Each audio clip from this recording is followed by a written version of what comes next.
Afternoon. My name is Sarah, and I will be your operator today. All participants are now in a listen-only mode. At this time, I would like to turn the call over to Stacy Alderson, CN's Assistant Vice President of Investor Relations. Ladies and gentlemen, Ms. Alderson. Thank you. Bonjour à tous et merci de vous joindre à notre appel conférence sur les résultats du troisième trimestre 2024 du CN. Good afternoon, everyone, and thank you for joining us for CN's third quarter 2024 financial and operating results conference call. Before we begin, I'd like to draw your attention to the forward-looking statements and additional legal information available at the beginning of the presentation. As a reminder, today's conference call contains certain projections and other forward-looking statements within the meaning of U.S. and Canadian securities laws. These statements are subject to risks and uncertainties that may cause actual results to differ materially from those expressed or implied in these statements. They are more fully described in the forward-looking statement section of the presentation. After the prepared remarks, we will conduct a Q&A session with our analysts. As usual, we ask that you please limit yourself to one question. Joining us on the call today are Tracy Robinson, our President and CEO, Derek Taylor, our Chief Field Operations Officer, Pat Whitehead, our Chief Network Operations Officer, Remy Lalonde, our Chief Commercial Officer, and Ghislain Houle, our Chief Financial Officer. It is now my pleasure to turn the call over to CN's President and Chief Executive Officer, Tracy Robinson. Thanks, everyone, for joining our call today. Most of you would have already seen our press release on September 10th, where we updated our 2024 guidance and longer-term outlook.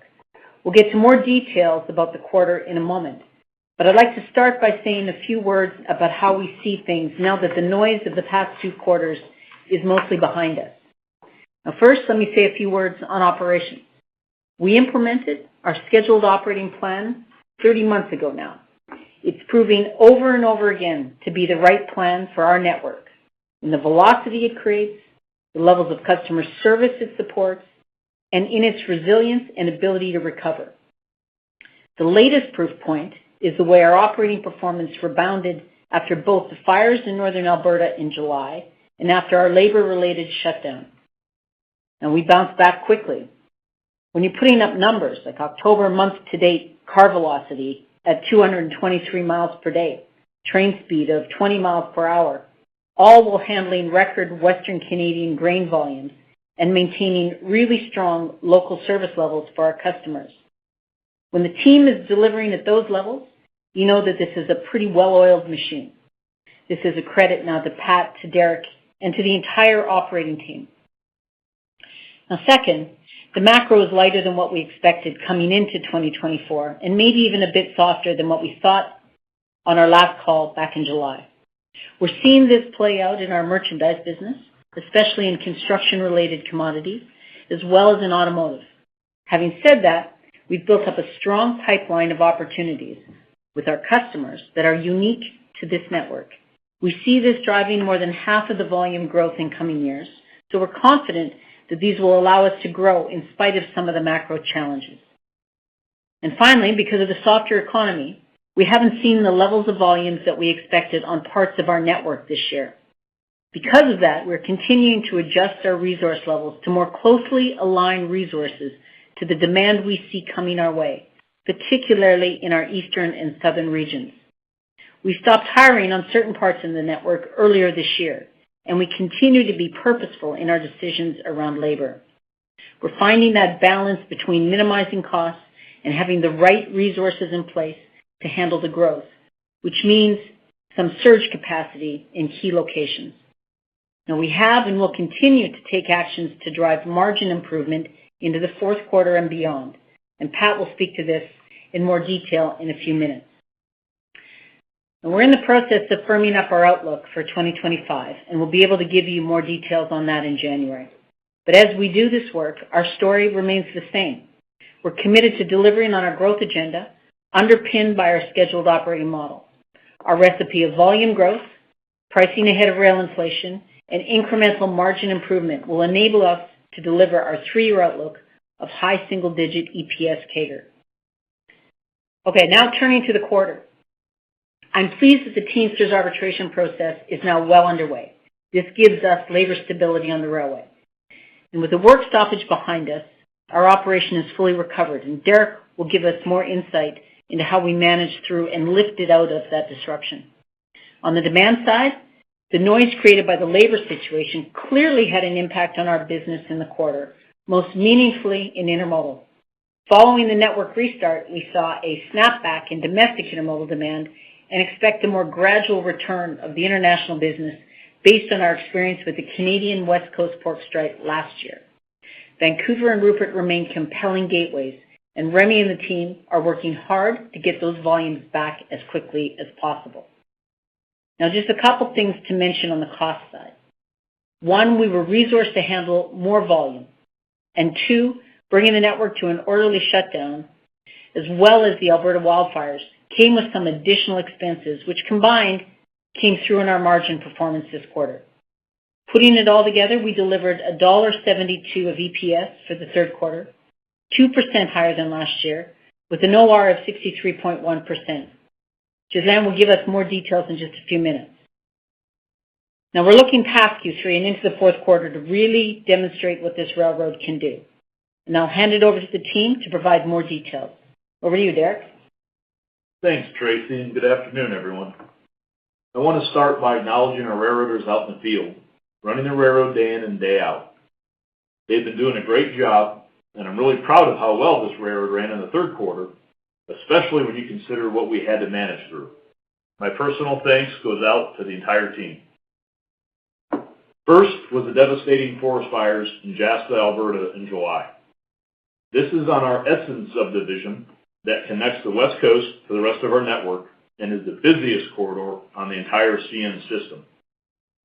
There was a 2-day period when the fires were burning that we just couldn't run any trains at all.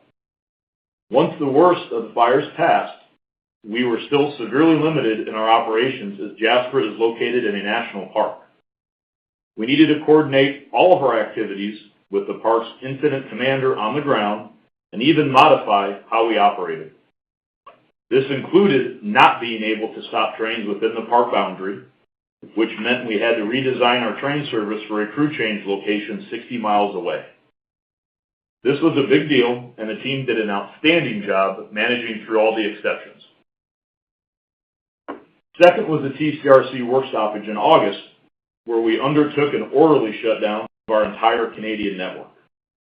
This wasn't a decision we took lightly, but it was necessary to ensure the safety and security of the railroad and our customers' freight. In the lead up to the stoppage, we embargoed certain traffic and started to park equipment in key locations for the eventual restart. This obviously had an impact on our locomotive productivity and fuel efficiency stats in the quarter. Since the stoppage, we've seen those metrics trend in the right direction. During those disruptions, we clearly couldn't operate the way we know how to. We saw the impact of that on our key operating metrics of car velocity at 208 car miles per day for the full quarter and through dwell of 7.1 hours. Disciplined adherence to the plan provided the resiliency we needed, and we bounced back quickly. It's impressive that both car velocity and through dwell for the quarter were flat on a year-over-year basis in spite of the challenges. In fact, the month of September, which was clear of major disruptions, had the best monthly car velocity and through dwell of the last 3 years, approaching 220 car miles per day in 6.8 hours respectively.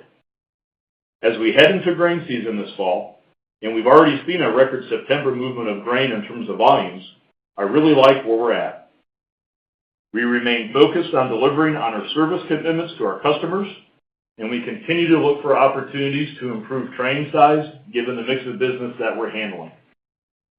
At its core, the strength and skill of the team, combined with outstanding execution in what was an extremely dynamic operating environment, even with a solid plan, is the right formula to manage through disruptions and deliver for our customers. Now, I'll turn it over to Pat.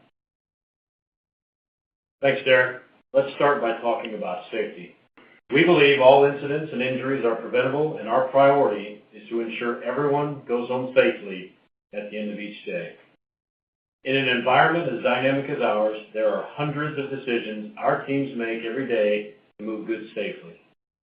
To support our frontline, we have implemented a comprehensive program that emphasizes changes to behavior and the proactive identification of hazards and high-risk behaviors. We have trained almost 500 frontline managers on exposure reduction techniques and human performance, with a plan to train 1,000 by end of year. We pair this with our leading safety indicators to tailor programs and tools to prevent the most common incidents, eliminating hazards where possible. Along with our mock derailment sites, our four-season walking simulator, we're excited to add another industry first, our SLAC simulator. This simulator teaches employees techniques for riding equipment while introducing in-train forces, or SLAC. We continue to engineer industry-leading, real-life experiences in a controlled environment to best prepare our teams in the field. I'm pleased with our safety performance in the third quarter, where we saw a 30% improvement in the accident frequency ratio and a 4% improvement in the injury frequency rate. We're always striving for zero injuries and zero accidents. Turning to resourcing the network, we continue to take steps to adjust to the volume environment. We have stopped hiring, furloughed in surplus areas, and are seeing our headcount gradually come down as we experience attrition. We are purposefully parking locomotives and cars and can flex up quickly when the volumes bounce back. In addition, our asset utilization strategy to drive availability through improved reliability has been making the most of the locomotives and cars that are online while lowering our cost to operate. Our strategy includes software enhancements to improve maintenance scheduling, executing our DC to AC modernization plan, and process changes to reduce shop dwell. Altogether, our high horsepower locomotive availability has increased, translating to 30 more locomotives available per day, while lowering costs on maintenance and materials, which over time will reduce the capital required for additional locomotives as volume increases. Additionally, we've improved our work block planning and productivity, achieving a 5% unit cost improvement with our tie installations compared to 2023 in the face of labor and material increases. The railroad is running well. The plan is working, and we are set up to maintain fluidity. We have available capacity in the eastern and southern regions to easily onboard growth. In the west, we have sufficient capacity to efficiently handle growth, and we are staying close to Remy and his team to make sure that we have a clear line of sight to the medium and longer-term volume outlook. For instance, this year we are continuing to invest in double track on the Edson sub west of Edmonton, which will enable us to maintain velocity and fluidity as we bring on growth in energy, bulk, and intermodal markets. On that, I'll pass it over to Remy to give more color on the commercial side. All right. Thank you, Pat. Bon après-midi. C'est un plaisir d'être avec vous cet après-midi.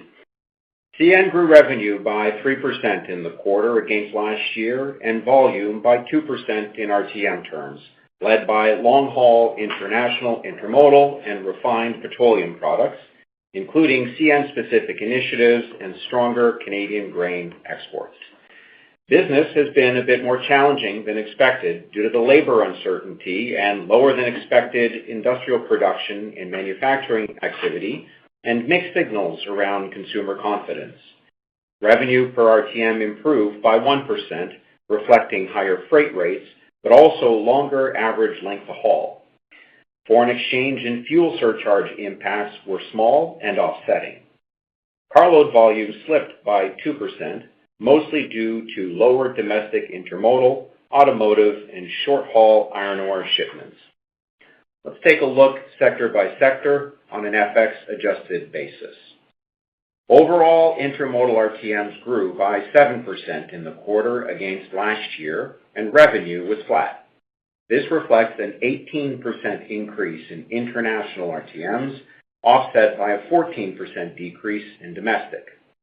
Volumes started to soften in the second quarter and through the third due to the labor situation as shippers activated contingency plans, including port diversions and modal shifts. Q3 international volume still shows a year-over-year improvement as we moved more traffic through Western gateways and gained key customer wins by selling end-to-end supply chain efficiency. But the domestic volume in the quarter reflects the full impact of combined pressure from labor uncertainty, market softness, and an oversupply of truck capacity. The shift in mix and the resulting increase in average length of haul pushed revenue per RTM down by 7%. Quarterly automotive RTMs dropped by 5% and revenue by 10% year-over-year on account of rising dealer inventory toward pre-pandemic levels as well as plant outages and retooling. Revenue per RTM slipped by 5%, reflecting a 7% increase in length of haul due to the relative shift in mix toward the import business. We saw RTMs and revenue in petroleum and chemicals grow by 10% by 9% and 10% in the quarter, respectively, due mainly to refined fuels and NGLs, including projects like the Greater Toronto Area Fuel Terminal and propane exports through Prince Rupert. For metals and minerals, quarterly RTMs and revenues were down by 5% and 4%, respectively. After a very strong year for frac sand, volumes softened late in the quarter due to an earlier than expected seasonal slowdown in drilling activity. Our shipments of other metals and minerals reflect market conditions for steel and construction materials, modal shifts with the labor uncertainty, and certain customer production interruptions. The prolonged lumber market slump contributed to a 7% drop in forest product RTMs and a 1% decrease in revenue. In fact, lumber prices are forcing many sawmills to curtail production. Overall coal RTMs fell by 9% and revenue by 6% on account of production and supply inconsistencies at various Canadian mines, as well as a further deterioration in U.S. thermal coal demand. Grain and fertilizer RTMs improved by 4% and revenue by 8% on strong demand for both Canadian and U.S. grain. In fact, our grain RTMs were up by 15%, but the impact was offset by lower fertilizer volume as we lapped last year's non-recurring export potash opportunity from the Portland terminal outage. Despite a more challenging macroeconomic environment than expected, CN-specific growth initiatives continued to deliver. For example, we have line of sight on growing frac sand terminal capacity in support of drilling activity in Northeast BC and Alberta, with one unit train terminal set to open before the end of this year and tracking for 2 more next year. Second, we're building our renewables story with the ramp-up of crush plant capacity on both sides of the border. And finally, the Greater Toronto Area Fuel Terminal is ramping up on expectation, receiving greater volumes of gasoline, diesel, and ethanol into a growing end market, and we're making good progress with our partners for the second phase of the project, targeting inauguration toward the end of next year. Here's what we expect to see in the fourth quarter by business unit. Despite soft consumer confidence in the U.S. and Canada, we're looking for sequential and year-over-year growth in intermodal on continued momentum around the international business. Prince Rupert remains a compelling gateway for customers. As we turn the page on the labor situation, we're working very hard to regain our earlier momentum for West Coast volumes by selling our service advantage. Success here will be in the share of U.S. destination mix, which we expect will return gradually based on our experience following last year's port strike. Accordingly, we've seen volumes recover more quickly in the domestic segment compared to international. But I should note that there is still an overhang of lingering labor uncertainty at some Canadian ports. For automotive, we expect to see volumes stable to slightly down against last year, in line with the CN-served plant schedules and OEM sales forecasts. Petroleum and chemicals should continue to perform well and in line with last year, supported by the projects despite offsetting crude shipments and an unfavorable change in NGL mix. Frac sand volumes will soften after an exceptionally strong 4 quarters due to an earlier year-end seasonal slowdown. Our volume expectation for other metals and minerals against last year is flat to slightly down due to softer market demand. With a difficult lumber market, we don't expect significant improvement in forest products in the near term, but we should see a seasonal uptick in overall volume against last quarter. For coal, we expect a slight year-over-year uptick in overall volume as run rates improve sequentially, including the ramp-up of the restarted Quintet met coal line. Coming off record Canadian shipments in September, grain is strong, and we're looking to sustain the momentum into Q4 by running the supply chain to capacity. In the U.S., we're looking at an oversized crop in our draw territory, which is good for volumes. The lower potash against last year's opportunistic gains due to the Portland terminal outage will be a bit of a drag. Overall, our expectation is that volumes will continue to grow with initiatives unique to our network on a backdrop of a weaker than expected economic landscape. Ghislain, à toi. Merci beaucoup, Rémi. J'ai le plaisir de parler de nos résultats du troisième trimestre. Turning to slide 14, Q3 diluted EPS was up 2% versus last year. The operating ratio increased by 110 basis points to 63.1%. Obviously, volumes and costs were impacted by the Alberta wildfires in July and the work stoppage in August. From a macroeconomic perspective, lumber remains at the trough and consumer consumption continues to be tepid. Overall, revenues were up 3% year over year. Let me provide you with more details on the quarter. In terms of expenses, which I will speak to on an exchange-adjusted basis, labor was 2% higher versus last year on 2% higher average headcount. General wage increases, partly offset by lower incentive compensation. We also saw higher short-term unproductive costs in the quarter related to deadheading, recrews, and held-away costs, mostly due to the work stoppage in August. Fuel expense increased 5% versus the same period last year due to 2% increase in gross ton miles, 3% unfavorable fuel efficiency, and a true-up to intercarrier fuel estimates in the quarter, partly offset by a 6% decrease in price per gallon. Purchase services and material increased by 5% versus last year, mostly due to higher material and repair costs. We generated around $2.1 billion of free cash flow year-to-date at the end of September, about $200 million lower than last year, mainly due to higher capital expenditures, partly offset by higher net cash from operating activities.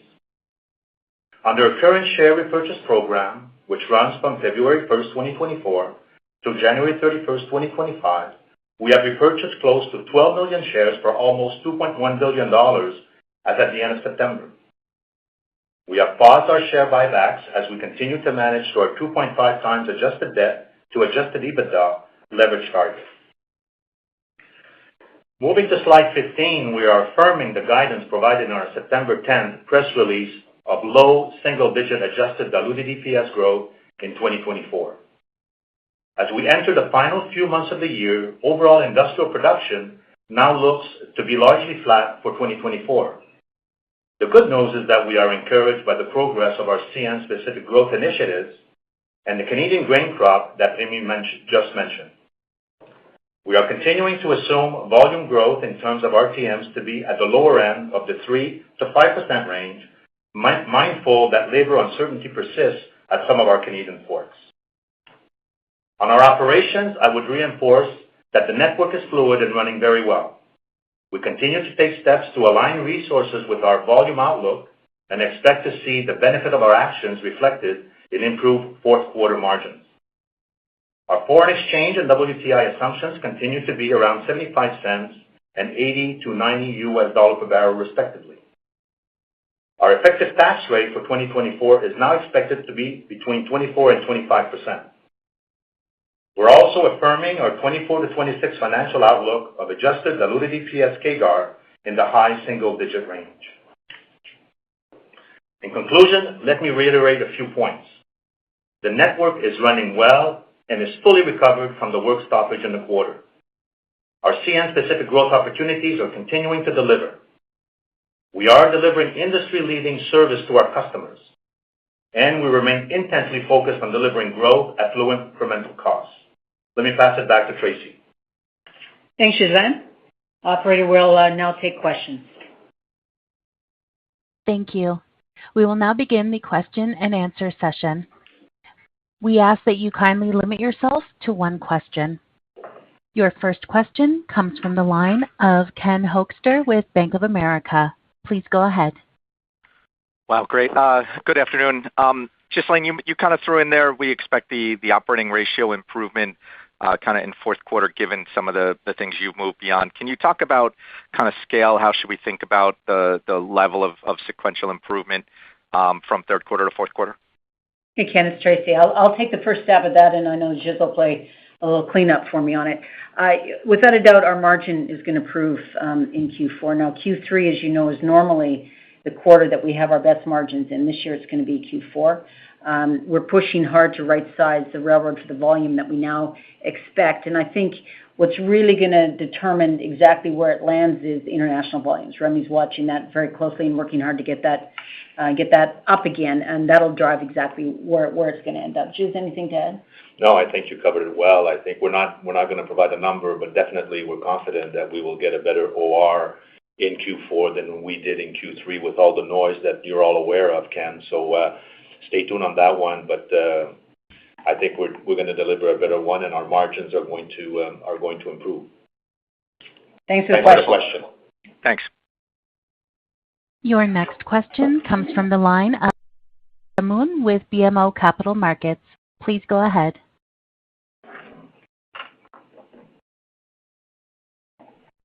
Hi.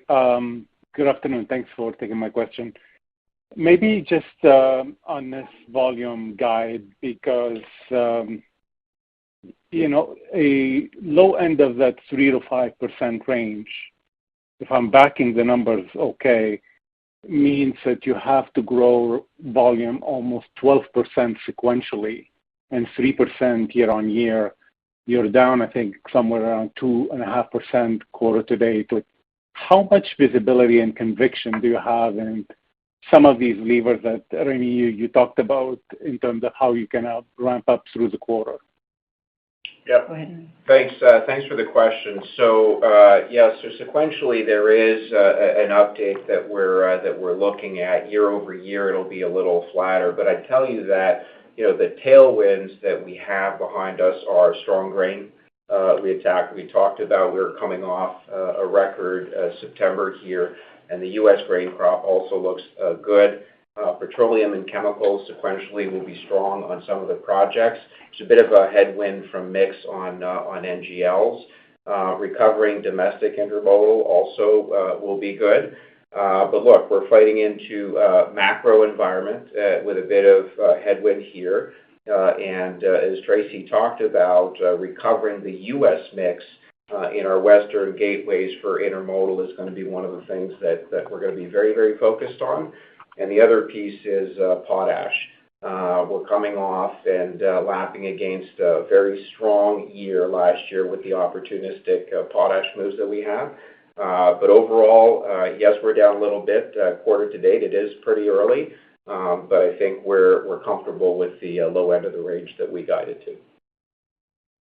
Thanks for your question. Okay. Your next question comes from the line of Chris Wetherbee with Wells Fargo. Please go ahead. Yeah, hey, thanks. Good afternoon. I guess I maybe wanted to ask about the resource alignment. So relative to the demand that you're seeing, certainly it sounds like demand maybe is a little bit softer than what you're hoping for earlier in the year. But I guess you maybe be a little bit more specific about what are some of the levers you can pull to kind of get the cost structure a little bit better aligned. And I know it's early, but as you're starting to think about 25 in the context of that longer-term CAGR, can you just maybe give us a little bit of parameters of how you're thinking about potential earnings growth? So, Chris, I'll take the start end of that. Now, listen, earlier this year, we were still optimistic about economic growth, and then, of course, we had the CN initiatives on top of that. And up and through probably early to mid-May, we were running from a volume perspective well ahead of our plan, particularly in international as we reconstructed our portfolio there. When the labor uncertainty kind of hit, I would say it got pretty muddy for us to figure out what to be ready for when we got through there. But as we've come through that, it's pretty clear that there's a softer kind of macroeconomic environment than we had anticipated. And as we look forward, we see that continuing through next year, so kind of lower and longer. And so we've started in Q2, as I said earlier, but we are starting to make those adjustments, and we're driving pretty hard to this new view of what volume is going to look like. We're doing it differently across the different regions, but Pat, why don't you give a bit of an overview around the levers that we're pulling, as Chris said? Certainly can. So we continue to adjust all of our resource levels to match the volume that we see. You can see the changes in our FTE counts, particularly transportation, train and engine service folks. As you see the transition from Q2 into Q3, we were down about 200 train and engine FTEs, and now we're down well over 600 on the train and engine service side. We've parked 140 locomotives. We have returned over 1,000 center beams that were leased. We've reduced intermodal platforms by 20%, driven primarily by offlining cars to foreign railroads. And we continue to evaluate each and every day the resources that are needed for the volumes that we see, and we'll continue to make those changes. So let me just kind of close up on that. The railroad's running really well, really well. In fact, almost a little too well. I'd want a little bit more tension between the volumes and kind of our operating capacity. So the guys are on it, and we're driving down to the levels that we need to make sure that our margins are in the right place as we look forward. The secret to this and the art more of this is making sure that we take it to a level that leaves us with the capability to grow with our customers as we look forward. We have great line of sight on the CN-specific initiatives. Remy talked about some of them. When we're replenishing that pipeline, the big question is where we put the pin on the macroeconomic, and we're doing that work as we finish off the year here, and we'll have a little bit more color for you in January when we talk to you then. Thanks for the question, Chris. Your next question comes from Born with TD Cowen. Your line is open. Thanks very much. Good afternoon. When you think about the curveball that 2024 has thrown at CN, and let's set aside the CIRB process because that was really unusual and shouldn't recur, can you talk about how you're factoring geopolitical issues and environmental events into your planning process today versus how you would have done in the past? And whether you think that will translate into any change in the way that you provide guidance in the future? That's a really important question, Charlene. So let me tell you, yes, we do a lot more work than we ever have, and do a lot more consulting on where we think and how we think the geopolitical events will impact, whether it's between North America and the rest of the globe or within North America. And we know for sure we'll never get it right, but the idea is that we understand the range of outcomes well enough to be able to make important decisions around how we resource our plans. Of course, important part of that process is also the consultations that we do with our customers. And, that's always highly informative. They're close to their markets. They don't always get it right either. And so what it means for us, we may end up guiding differently in the future. That remains to be seen. But what it means for us is that we set a plan, and we're always looking for where we think we've got it wrong, and we need to be very responsive to changes as we are, we're making adjustments now. But it's without a doubt, it's getting more and more difficult. What I like about what's happening is the responsiveness of the railroad. It seems that, whether it's a change in flows or whether it's a event, a climate or otherwise on the railroad, we have a really resilient operating plan, and the way this all starts is really good service to the customers, and that's what we're providing. Thanks for your question. Your next question comes from the line of Scott Group with Wolfe Research. Please go ahead. Hey, thanks. Afternoon, guys. So I get the sequential margin improvement, Q3 to Q4. Wondering if you think we can get back to year-over-year margin improvement in Q4. And then just separately, any update you can give us on pricing and how you feel about price heading into 2025? Are there opportunities for pricing to accelerate or not? Hey, Scott, we are going to see sequential margin improvement in Q4, as you said. Where exactly that lands as we resize kind of our resources is going to depend more on the volumes. And I would say that we've got great line of sight on most. The one that's really we're keeping an eye on is the international volume. So that could drive us a little bit up or a little bit down, and so we'll keep an eye on that. Second question, sorry, the second part of that, I don't recall what it was. Pricing. Oh, pricing. So the pricing this year has been fairly strong. I would say that we have put together, as we told you we would, the international portfolio that fits our network. And as Remy talked about it a little bit earlier, it's based on a full end-to-end supply chain competitiveness. And we've done what we need to do on that. It's an important part of our portfolio.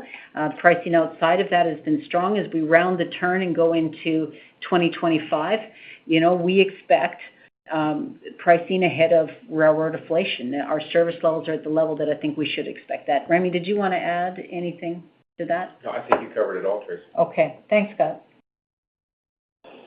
Your next question comes from the line of Walter Spracklin with RBC Capital Markets. Please go ahead. Yeah, thanks very much, operator.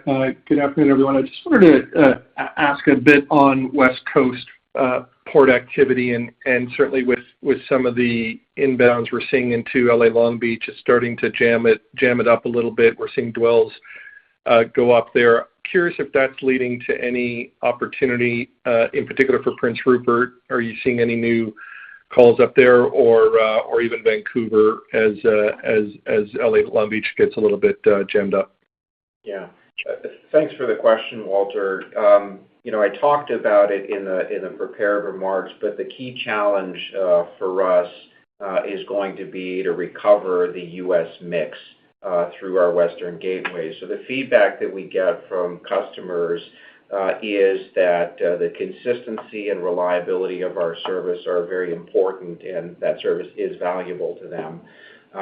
But as we recover from a significant disruption, typically through Western Gateways, our business mix is probably 60/40 Canada to U.S. And as we recover from this, it's closer to 80/20. So we know what the challenge is, but we've got a plan. And part of that is to talk to our customers about where we are and give them some de-risking around the binding arbitration so that they can feel comfortable coming back to us. So what we're thinking about is that the pace of recovery, we're modeling to be closer to what it was on the recovering from last year's West Coast port strike. So that's going to take a little bit of time. The first 2 months, which we are at right now, are a little bit uncertain. But as volume starts to come back, then we expect it to be a little bit more quickly.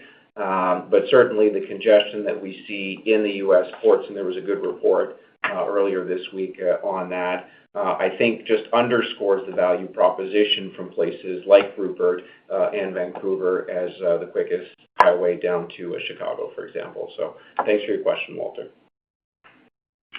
Your next question comes from the line of Brandon Oglenski with Barclays. Please go ahead. Hey, good afternoon, everyone, and thanks for taking my question. I guess, given that you guys did change, the 3-year CAGR outlook to high single digit on EPS, I was wondering if you could provide any detail on the composition of volume and price, like you did at your 2024 analyst meeting. And I think, Tracy, you just said, the volume outlook in the near term a little bit lower, but how does that shape up for those CN-specific opportunities in the out years? So, Brandon, the CN-specific opportunities are going to continue to give us a lift. But listen, we look forward to laying that out for you in January. Right now, we're focused on finishing the quarter and then getting our plan in place for next year. And we'll lay that out for you in January. Thanks so much. Your next question comes from the line of Steve Hansen with Raymond James. Please go ahead. Yeah, good afternoon. Thanks for the time. We're just hoping you could delve into a little bit more the early seasonal slowdown you've been seeing in frac sand. I know you also call frac sand out as one of your growth opportunities on a self-help side, but is there anything specific driving that slowdown that you can see, and whether or not you expect that to carry over into the new year? Thanks. Yeah, no, thanks for the question. Yes, indeed. So we're coming off 4 very, very strong quarters for frac sand. Year to date through Q3, we're up, I think, 13 to 15% in RTM terms. So we think a lot of that is just pull forward of some of the work. So as things have slowed down in Q4, we're still optimistic into next year. Our customers and their partners are building new terminals, and that's a great opportunity for CN because we can haul the sand up to the drilling sites, and then we haul the NGLs to market. So we still feel comfortable, and that's based on our discussions with customers and the capital they're putting in the ground to build that terminal capacity. Appreciate the time. Thanks. Thanks for the question. Your next question comes from the line of Ravi Shankar with Morgan Stanley. Please go ahead. Thanks. Good afternoon, everyone. Tracy, I think you said at the top of the call that I think the pipeline of new business accounts for about half of the growth next year. Do you have a sense of what a normalized run rate for that is? I'm just trying to get a sense of what we can consider to be kind of just normal macro rebound versus new initiatives, and kind of maybe what that net number looks like versus normalized. So thanks, Ravi. I think that as you think about it, we always hold ourselves to growing faster than the economy, and certainly that will be the case next year. What gives us the real lift is the CN-specific initiatives, and those can be choppy. So it doesn't come in equally, the new opportunities every month or every quarter, but what we do see is our customers investing in their infrastructure. We invest alongside where we need to make sure that we have the capacity to move it, but we make sure in those cases that we've got line of sight to the volumes that will give us the return on any investment that's required. So Remy will, in January, play out more what we see for next year, but it will be more, you'll get an annualized view of it, but it's as far as the new stuff that's coming on, it will be different every quarter. I hope that answered your question. Thank you. Your next question comes from the line of Konark Gupta with Scotiabank. Please go ahead. Thanks, operator. Good afternoon. Just wanted to understand, as we look into next year, the Canadian grain harvest seems like it's looking stronger from prior year, but any thoughts on the extended interswitching rules that are being contemplated in Canada? I'll start with that, and then we'll see if Remy has any backup. I mean, I got to tell you, we stand behind our service, and if we're servicing our customers well, I mean, that's what draws them to our lines. And anything related to extended interswitching slows down a supply chain, slows down a grain pipeline. It makes capital investment much more uncertain and causes problems from that perspective. We haven't seen any impact so far, and don't expect to. And it's just based on service levels. Remy, did you want to add anything more? Maybe to underscore that we've done a very good job on grain. We've delivered strongly for our customers and earned good market share as a result, including a record September. So in terms of the crop size for next year, we'll have to see. We're kind of in the range of the 3-year boundary now, so we'll have to see how all that shakes out. The end of the summer was a bit drier and warmer than I think we expected before. So we'll see what it is. Okay, thank you. Your next question comes from the line of Brian Ossenbeck with J.P. Morgan. Please go ahead. Hey, thanks. Good afternoon. So a couple of quick follow-ups just on the getting the share back through the U.S. destination to the West Coast. Is there still hearing about uncertainty with, the final labor union out there to get their contract finalized? Does that come up in your conversations, Remy? And then just from a staffing perspective, it sounds like you're already making some adjustments. So wanted to see if you can give us a little bit more context in terms of headcount and maybe what average comp should be for this coming quarter. Thank you. Yeah, so on the first question, thank you for that. Yes, that is one of the things that comes up. Our international customers have some measure of needing to understand the Longshoremen Supervisors Union in the West Coast. There's also the Port of Montreal that has some labor uncertainty around it. So that's part of the headwinds that we're facing and trying to provide some comfort to our customers. And maybe, Brian, just to jump in on your second question on average comp per employee. If you look at the average comp in Q3 versus Q2, it's lower by about 6%, and that's mostly due to lower incentive compensation. And we did a little bit more capital work in Q3 than in Q2. From a seasonality standpoint, typically average comp per employee in Q4 is typically higher because we do less capital work.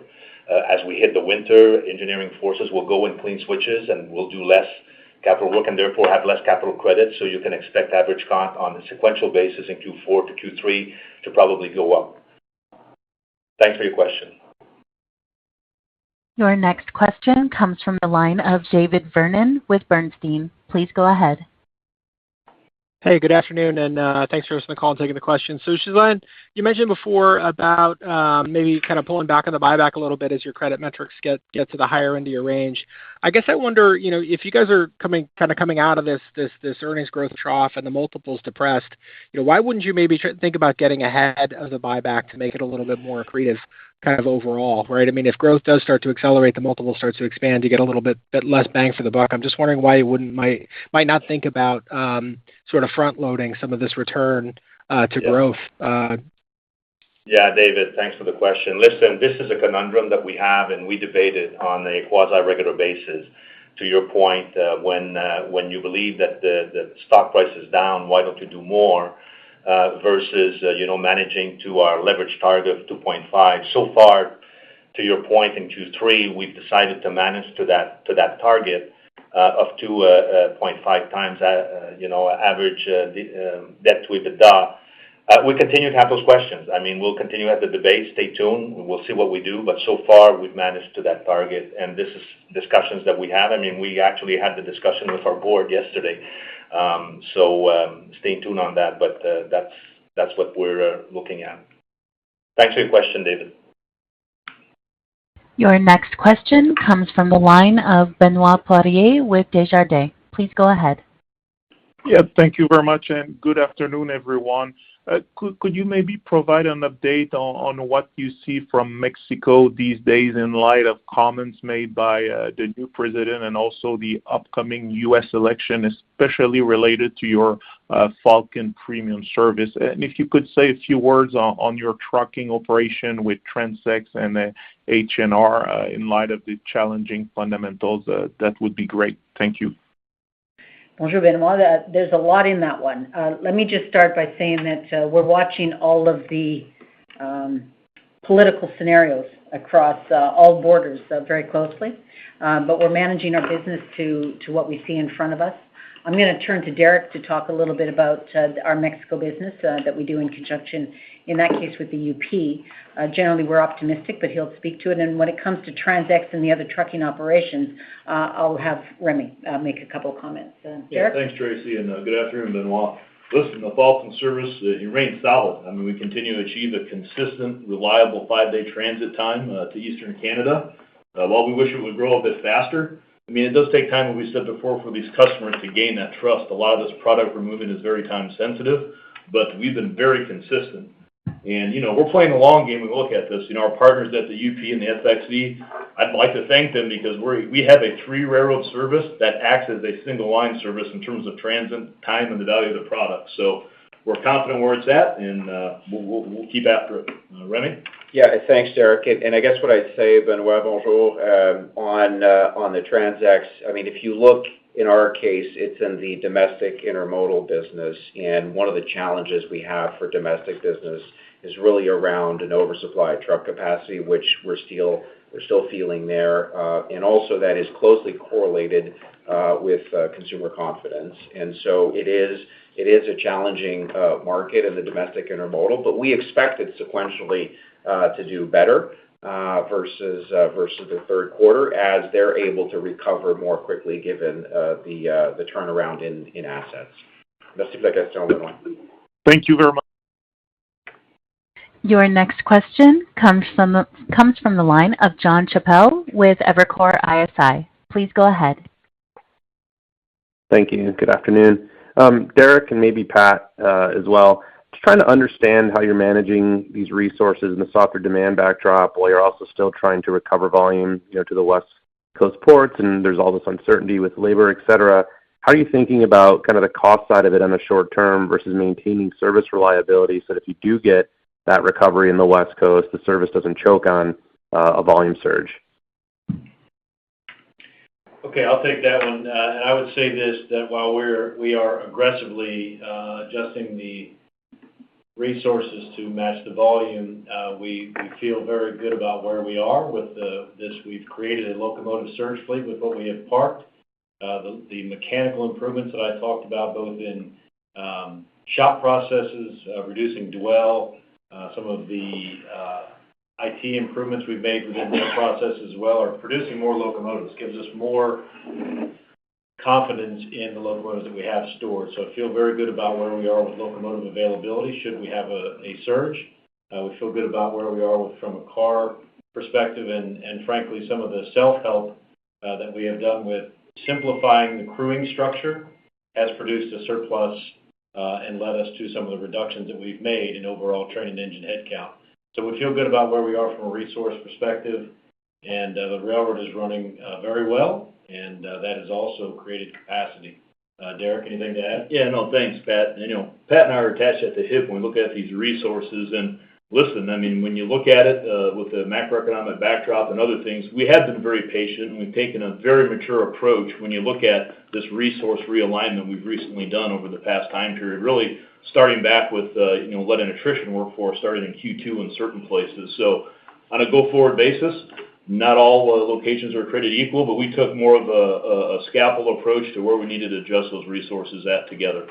Thanks for your question. Let me just say on top of that, one final thing is our service quality will always be primary, right? And so part of our approach on a scheduled operating plan, and we think we've demonstrated, that we deliver a really high level of service. And what we're doing now is just resourcing the railroad to continue to do that at a slightly adjusted volume levels, as and as Derek said, it's precision stuff around where we're making those adjustments. Thanks so much, Jonathan. Your next question comes from the line of Stephanie Moore with Jefferies. Please go ahead. Hi, good afternoon. Thank you. I wanted to follow up on, kind of your updated view on the underlying volume environment, given your updated kind of mid-single-digit outlook. I'm sorry, given your updated midterm EPS outlook. I think before you had said you were kind of viewing that CN-specific initiatives would drive about half of the volume performance, and then kind of the other half would be kind of macro-driven. So as you look forward and what's embedded in the now high single-digit EPS growth, how would you kind of look at that balance between underlying market growth or macro and then your own specific initiatives? Thanks. Thanks, Stephanie. I think what we've said is that as we look forward, that is, we will grow faster than the economy, so faster than the macro. But about 50% of our volume growth is going to come from those CN-specific initiatives. And that may vary over time, but as we look forward right now, that's kind of the way that we're seeing it. And as we confirm our numbers for 2025, and we're talking to you in January, we'll give you a little more color on that then. Thanks for the question. Your next question comes from the line of Daniel Imbro with Stephens Inc. Please go ahead. Yeah, thanks. Good evening, guys. Thanks for taking our questions. Maybe to come back to the near-term kind of 4Q volume outlook you're embedding, I think we're starting the quarter a little bit softer. You mentioned automotive, and I think chemicals are soft to start the quarter. So to reach the low end of this guide, I guess, are we assuming a change in that trend line in some of these weaker categories, or what is embedded to drive that kind of improvement to get to at least the 4Q guide as we head into 2025?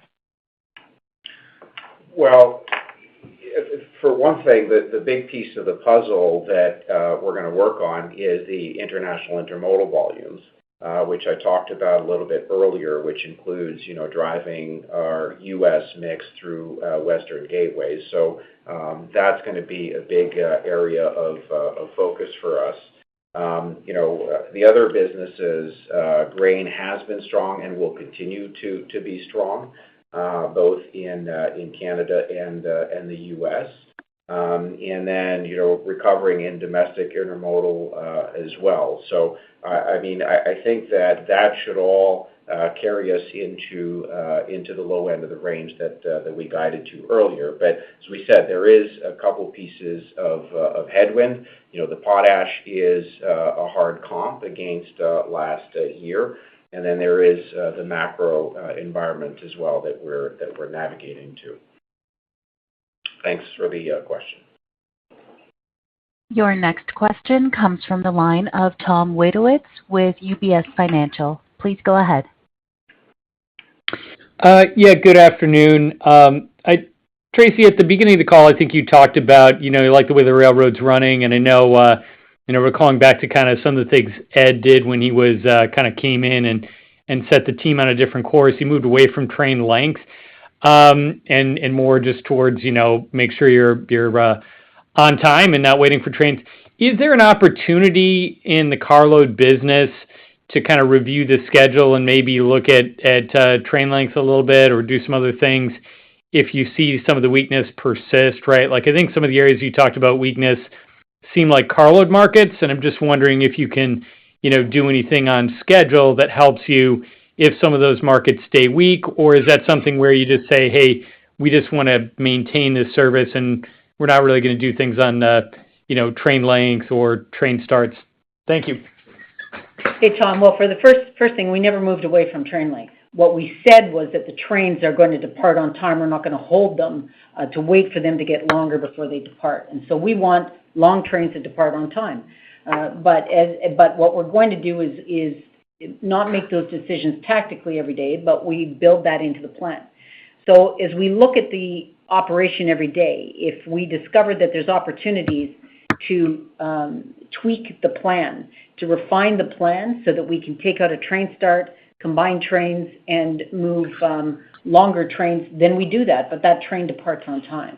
And so it's not one or the other, it's what's primary. And for us, the scheduled operation is primary and will drive. Derek or Pat, did either one of you want to? Yeah, no, Tom, it's a great question. Listen, we have made some adjustments throughout the last 2 quarters. Now it's more of a scalpel approach because the manifest volume is not down so significantly 2 trains equal 1. But there are certain days a week we have taken a number of train starts out. So we're taking the mature approach where we're going to run our base plan and our schedule plan. But when we need to adjust, Pat and I's team work together to make sure that happens.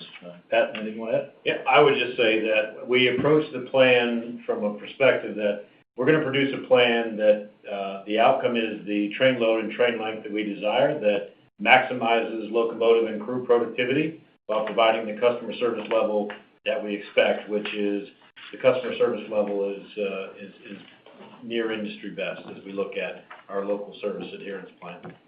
Thanks, Tom. Okay, thank you. The last question comes from the line of Ben Nolan with Stifel. Please go ahead. Yeah, I appreciate it. I was going to ask a little bit about, and knowing that you're going to talk a little bit more about the outlook in 2025 in January, any early thoughts on how CapEx is expected to develop, given the focus on equipment efficiency and so forth? Yeah, capital is, of course, an important part of our plan for 2025 and every year. And as we put it together, it's based on a number of things, but one of those things is what the volume levels are. So maintenance capital, of course, is intended to replenish the network as you consume it through day-to-day operations. And so what volume levels are and what they are over time has an impact on how we think about maintenance capital. We'll be looking closely at that as we firm up volumes. For the kind of return capital or the growth capital, we only spend that when we have a line of sight and a coordinated timing with our customers and our customer initiatives as that volume comes on, so that we've got line of sight to the intended returns on that capital. So we're working through all of that as we kind of put our plan together for 2025, and you'll hear about it in January and more specifically. But just know that it's a dynamic plan. Got it. All right. Thank you. Thanks so much. This concludes the question and answer session. I would now like to turn the call back over to Tracy Robinson. Thanks, Sarah. Now, let me tell you that although it's been a very eventful year so far, where I think we're pretty well positioned through Q4 and as we advance in 2025, the railroad's running extremely well. We've got great momentum. Those CN-specific initiatives Remy's talking about, they're advancing nicely and they're delivering volume. And we're driving productivity and the sizing of our resources to make sure that they match customer demand so that we achieve the margins, the kind of margins that we expect, and we deliver value to our shareholders. I want to thank you all for joining us today, and I look forward to our next call in January. Thank you. The conference call has now ended. Thank you for your participation. You may now disconnect your line.